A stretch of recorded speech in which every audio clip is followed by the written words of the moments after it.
I'm Taylor with It's Tailor Made for Pets. Today on Positively Nutritious, we are going to be making a bird chop. So a good bird food to add in with the pellets.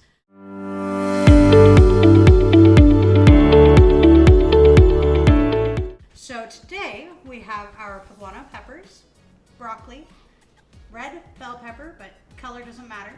We have kale, carrots, radishes, sweet potato, and quinoa. And then for our fruit, we also have cantaloupe. So let's get this all started. All right, so first we are gonna start on our quinoa. It does take a little bit to get ready.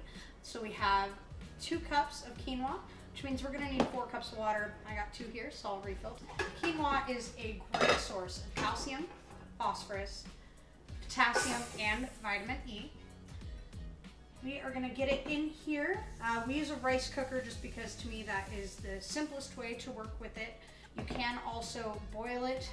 You wanna get it to simmer and then leave it to simmer for about 12 to 15 minutes. But rice cooker, a little quicker, a little easier for us. Now that we've got this started and turned on, we're gonna move over to our fruits and veggies and get them ready to go. Quinoa's cooking, so we're gonna start washing. I've got all of these washed so far, but we're gonna go ahead and get our sweet potato washed. We'll get started getting everything in the food processor and we'll be almost ready to go. So everything we are feeding today is actually good raw or cooked, and every part of these can be fed. The only difference is cantaloupe. Some say they can, some say they can't. I like to play it on the safe side with that, so I go ahead and feed the inside of the cantaloupe, but seeds and all are good. So let's start with sweet potato. Sweet potato is high in fiber, B vitamins, and honestly just has too many benefits to list. So get this cut up into small enough chunks that it can go in the food processor, and we'll get it in there. Now we do want these chunks pretty small. You want everything to be smaller than a pea. We have green cheek conures, so we want those pretty small. If you have something like a macaw, you may be able to have some bigger sizes on your pieces here, but this is about what we're looking for, obviously aside from this guy stuck here.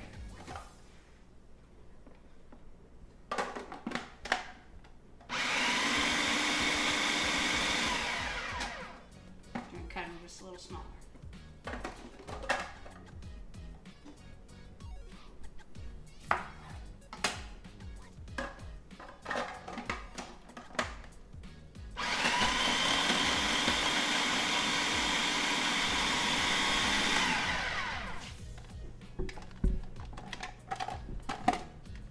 That's about what we're looking for. Next, we are going to move on to our radishes. We have our radishes next. They are high in calcium, iron, and vanillic acid.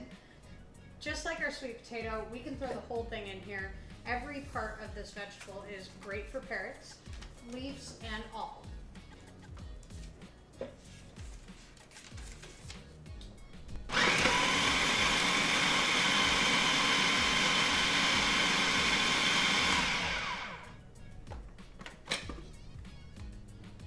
Doesn't that color look great?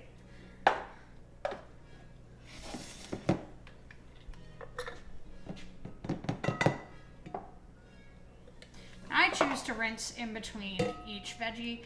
You definitely don't have to. You can just throw the next one right in. If you have a big enough one, you can even do it all at once. I just like to get it cleaned out for you guys so you can see what's going on in there. Kale is high in vitamin A, copper, which is great for blood vessels, bones, and even the feather pigmentation, and magnesium. We're gonna chop this into some smaller bits so it fits in the food processor a little better for us. Just like the last 2, get them in the belly. Next up, we got our broccoli, high in vitamin K, which is great for bone health and metabolism, as well as manganese. We're gonna get this chopped up just a little bit. Now you can either cook this, feed it raw. I prefer to feed most of my vegetables raw. It just retains the most nutrients for your pets. This goes whether you're cooking for birds, whether you're cooking for your dogs. The least amount of cooking you can do while still remaining safe for them is always generally best. Let's get this going. Bell peppers are high in lutein, vitamin C, and are a general mood enhancer for parrots.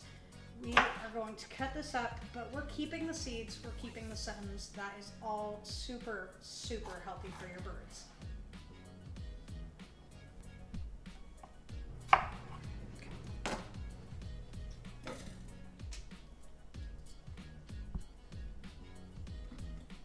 While we got our bell peppers in here, we might as well get our poblanos in as well. Great source of vitamin A, B6, and folic acid. Now you may think that peppers are not going to be great for birds because of how hot they are. And while dogs have similar taste receptors to humans, birds do not. So capsaicin, which is the spicy receptor that you have for peppers, is not something birds have. Birds actually have about 350 taste buds, to where humans have about 9,000. So this is something where it doesn't add heat taste for your birds, but it does add health benefits. Fun fact is pigeons actually have about 35 taste bud receptors, so even less. So if you are leaving out, let's say, some food for your outdoor birds that just come to visit you, peppers or chili pepper powder is actually a great addition to that.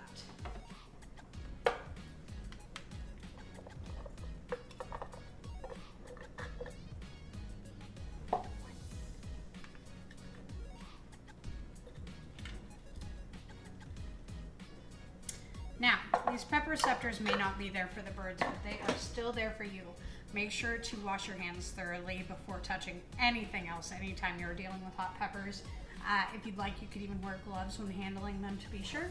I just like to wash my hands. Carrots here are high in beta carotene, which is great for eye health. You actually want to always make sure you're including an orange vegetable into your mix of bird chop, which could be carrots, that could be butternut squash, but orange vegetables really have that beta carotene. It also is just flavorful and crunchy, and with birds having not as many flavor receptors, it is really important to get those flavors that they can have.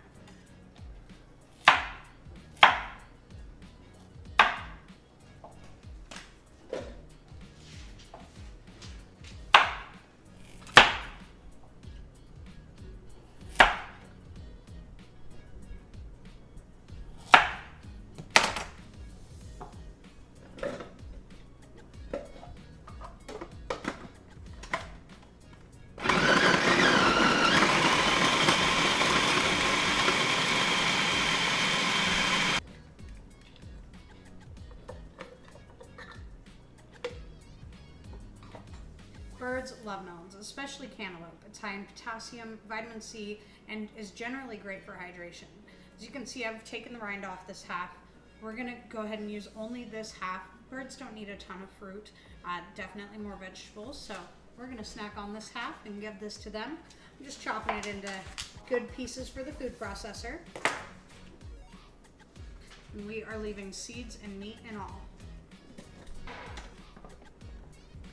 Now that looks hydrating. So our quinoa is done. As you can tell, they have little spirals on the end. That's really how you can know. We always seem to do this. We never leave ourselves enough bowl space to stir. So I'm gonna go ahead and get this separated out into two and get everything mixed up.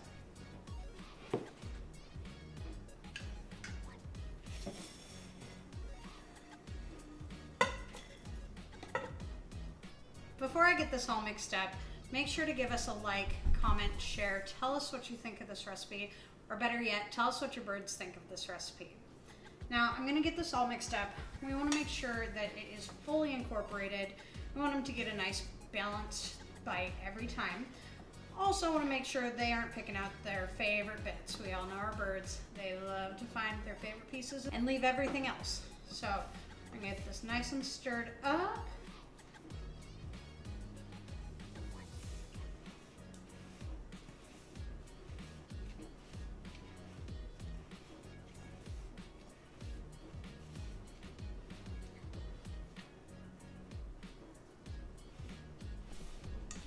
So we have these containers we actually use to package and sell our dog food and our bird food, but we also use it for our own birds.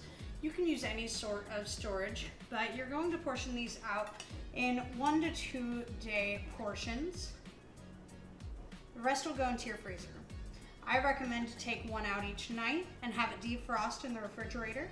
and then feed it in the morning. But you can do whatever works for you and your birds. So we're gonna go ahead and get this all portioned out. And that's our go-to bird chop recipe. Thank you so much for watching. I really hope you enjoyed. Please comment down below anything that you may have learned from this video. Make sure to keep watching Positively Nutritious. Until next time, keep cooking with love for your feathered friends. Hi, I'm Taylor with the Taylor. Okay, and then boil or leave it to simmer for. All right, we have our radishes. What just happened? Kale's hiding.